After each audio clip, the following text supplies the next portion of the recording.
কালি মাননীয় মন্ত্ৰী পীযুষ হাজৰিকা ডাঙৰীয়াই জুবিনদাৰ মৃত্যুৰ পাছত অসম চৰকাৰে কি কাৰ্যপন্থা হাতত ল'লে তাৰ কিছু আভাস দাঙি ধৰি 15-16টামান পইণ্ট ফেচবুকত প্ৰচাৰ কৰা দেখিবলৈ পোৱা গৈছে। আৰু আজি আমি জুবিনদাৰ মৃত্যুৰ পাছত অসম চৰকাৰে কি কাৰ্যপন্থা হাতত নল'লে বা ল'ব লাগিছিলে সেই বাৰ্তাটো ৰাইজৰ মাজলৈ পঠিয়াবলৈ বিচাৰোঁ। মন্ত্ৰী ডাঙৰীয়াই লিখিছে যে ছিংগাপুৰৰ পৰা জুবিনদাৰ মৃতদেহটো ক্ষীপ্ৰ কাৰ্যপন্থা গ্ৰহণ কৰি অসমলৈ লৈ অহা হৈছিলে। মাননীয় মন্ত্ৰী ডাঙৰীয়া, জুবিনদাৰ মৃত্যু হৈছিলে 19 ছেপ্টেম্বৰ তাৰিখে আৰু মৃতদেহটো আহি পাওঁতে হৈছিলে 21 ছেপ্টেম্বৰ। গতিকে আপোনালোকৰ মতে এইটো সোনকাল হ'ব পাৰে, আমাৰ মতে সোনকাল নহয়, দুদিন লাগিলে। ৰিচিভ কৰিব যোৱাৰ কথা আছিলে, তালৈ ছিংগাপুৰলৈ কোনো নগ'ল। তাৰ পাছত চাৰ্টাৰ্ড প্লেনেৰে অনা কথা আছিলে, নৰ্মেল কমাৰ্চিয়েল প্লেনৰ লাগেজত জুবিনদাৰ মৃতদেহটো আনিবলগীয়া হ'ল। এইবোৰ কথাটো আছেই। 2 নম্বৰ, তেখেতে লিখিছে সৰু সজাইত অনুৰাগীয়ে দৰ্শন কৰিবৰ বাবে জুবিন গাৰ্গৰ নচৰ দেহ ৰখাৰ ব্যৱস্থাটো ঠিকেই কৰিছিলে, কিন্তু প্ৰথম দিনাৰ ব্যৱস্থাত ৰাইজে যিবোৰ প্ৰশ্ন উঠাইছে, যিবোৰ অব্যৱস্থাপনা আছিলে, যিবোৰ খেলি মেলি আছিলে, নিউজত ৰাইজে ক্ষোভ প্ৰকাশ কৰাৰ পাছতহে দ্বিতীয় দিনাখন আপোনালোকে বাঁহ বান্ধি দিছিলে আৰু পৰিপাটিকৈ ৰাইজ যাব পাৰিছিলে। গতিকে তাতো আপোনালোকক ৰাইজে হেঁচা দিবলগীয়া হৈছিলে। তাৰ পাছত মাননীয় মন্ত্ৰী ডাঙৰীয়াই লিখিছে যে জুবিন গাৰ্গৰ পৰিয়াল আৰু বিশেষ কিছু ব্যক্তিৰ পৰামৰ্শ অনুসৰি সোণাপুৰত অন্ত্যেষ্টিক্ৰিয়াৰ আয়োজন আৰু ৰাষ্ট্ৰীয় মৰ্যাদাৰে সেই অন্ত্যেষ্টিক্ৰিয়া সম্পন্ন।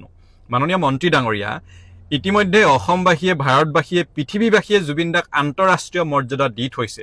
গতিকে ৰাষ্ট্ৰীয় মৰ্যাদাটো জুবিনদাৰ কাৰণে একেবাৰে ন্যূনতম, আৰু যিখন চৰকাৰে নাথাকক কিয় সেই চৰকাৰে সেইখিনি দিবই লাগিব, কাৰণ জুবিনদা হয়। তাৰ পাছত মাননীয় মন্ত্ৰী ডাঙৰীয়াই লিখিছে দ্বিতীয়বাৰৰ বাবে মৰণোত্তৰ পৰীক্ষাৰ বাবে নিৰ্দেশনা। মাননীয় মন্ত্ৰী ডাঙৰীয়া, এই দ্বিতীয়বাৰৰ বাবে পষ্টমৰ্টেম যিটো আছিলে মৰণোত্তৰ পৰীক্ষা, সেইটো কৰোৱাৰ শুভ বুদ্ধি কিন্তু আপোনালোকৰ উদয় হোৱা নাছিলে। ৰাইজে যেতিয়া হেঁচা দিলে, ৰাইজে যেতিয়া নিউজত ক'লে, ছ'চিয়েল মিডিয়াত বহুতে ক'লে যে দ্বিতীয়বাৰ পষ্টমৰ্টেম হ'ব লাগে, তাৰ পাছতহে এইটো শুভ বুদ্ধি চৰকাৰৰ উদয় হ'ল, আপোনালোকৰ চৰকাৰখনৰ। তাৰ পাছত SIT আৰু ন্যায়িক আয়োগ গঠন, এইটোতো একেবাৰে সাধাৰণ কথা। জুবিনদাৰ শেষকৃত্য সম্পন্ন হোৱাৰ আগতেই আমাৰ ৰাইজৰ দাবী আছিলে যে উচ্চতম ন্যায়ালয়ৰ ন্যায়াধীশৰ দ্বাৰা ন্যায়িক আয়োগ গঠন হ'ব লাগে আৰু CBIক দিব লাগে। গতিকে এইটো ৰাজ্যিক পৰ্যায়ত দিছে, এইটোতো যিকোনো চৰকাৰৰ দায়িত্ব হয়। তাৰ পাছত মাননীয় মন্ত্ৰী ডাঙৰীয়াই MLAT কথা লিখিছে, মিউচুৱেল লিগেল এছিষ্টেন্স ট্ৰিটিৰ কথা লিখিছে। এতিয়া ৰাইজক এইটোও জনাই দিব লাগিছিলে যে MLATখন আপোনালোকে কেতিয়া এইটো প্ৰচেছত আনিছে, সেই তাৰিখটো একেলগে জনাই দিব লাগিছিলে। কি আগবাঢ়িছে অলপ ব্ৰিফিং কৰি দিব লাগিছিলে ৰাইজক। ছিংগাপুৰত সমান্তৰালভাৱে তদন্ত আৰম্ভ কৰি ছিংগাপুৰৰ মৰণোত্তৰ পৰীক্ষা প্ৰতিবেদন ভাৰতক গতাই দিয়ে। ছিংগাপুৰ নহয়, বেলেগ দেশত হ'লেও তেওঁলোকৰ এইটো দায়িত্ব, যিকোনো দেশৰে তেওঁলোকে মৰণোত্তৰ পৰীক্ষা কৰি ৰিপৰ্টটো দিবই লাগিব। এইটো ইয়াতে এই পোষ্টাৰখনত দিবলগীয়া কি আছিলে সেইটোহে আমি বুজি নাপালোঁ।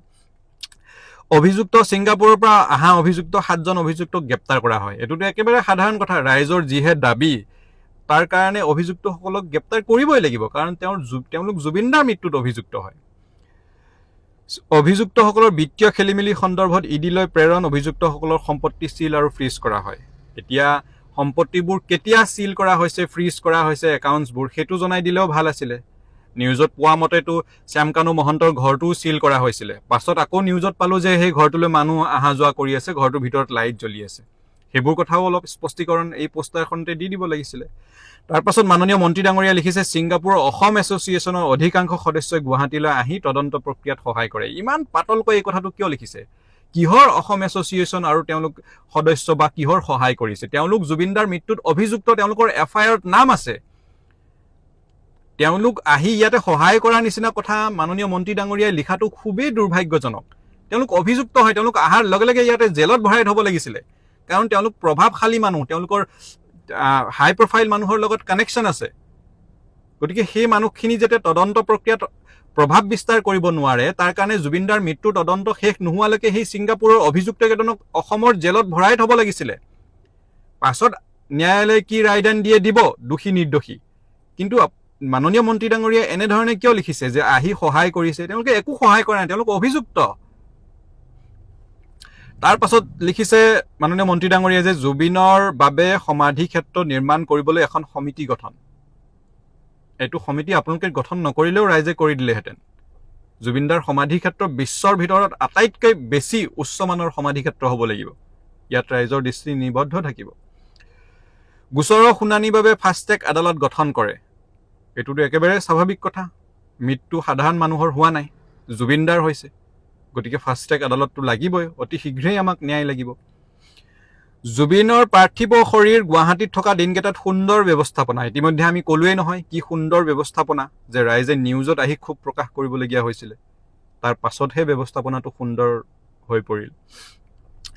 উক্ত দিনকেইটাৰ প্ৰতিটো মুহূৰ্তৰ খবৰ ৰাইজক নিয়াৰিকৈ দি থকা হয়। এইটো কিবা পোষ্টাৰখনত দি থাকিবলৈ কথা নাই। জনসমাগম, জনসমুদ্ৰ, সেইকেইটা দিন আজিলৈকে ৰাস্তাত, ফিল্ডত ভৰ্তি হৈ আছে। সোণাপুৰত নিউজত অকল জুবিনদাৰ নিউজেই বজি আছে।